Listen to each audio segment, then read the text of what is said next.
The West has always supported dictators. So take, say, the Arab Spring. Up until the point where the army turned against the dictators, the U.S., Britain, and France supported the dictators. They supported Ben Ali in Tunisia, France, supported Mubarak in Egypt. The leading ally of the United States and Britain is Saudi Arabia, which is the most extreme Islamic fundamentalist state ally. The West has nothing against dictators. It supports them consistently. What the West is concerned about is democracy. That would be dangerous. So the West will try to adjust what it does to reduce the threat of democracy and to try to restore, in the case of the Arabs, North African states, to restore something like the old regime, but with new names.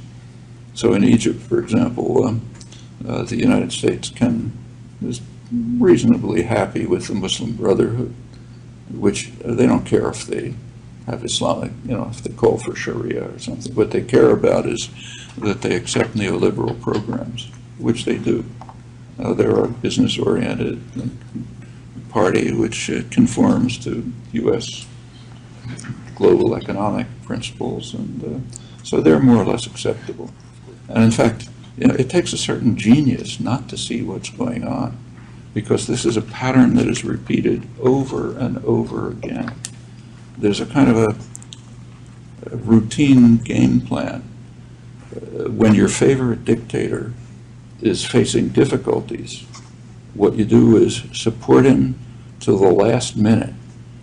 If it becomes impossible to support him, say if the army turns against him or the business classes turn against him, then send him off somewhere, try to get rid of him, issue passionate statements about your love of democracy, that's the role of the intellectuals, and then try to restore the old regime. It's been done over and over again. So democracy is a very serious threat in all over the world, but in the Arab countries too, and so the policies that are taken essentially are trying to restore the old regime as much as possible, maybe with new names. You can't do it totally, but as much as possible. And that's exactly what you'd expect. It's a traditional policy. It goes back as far back as the history of imperialism.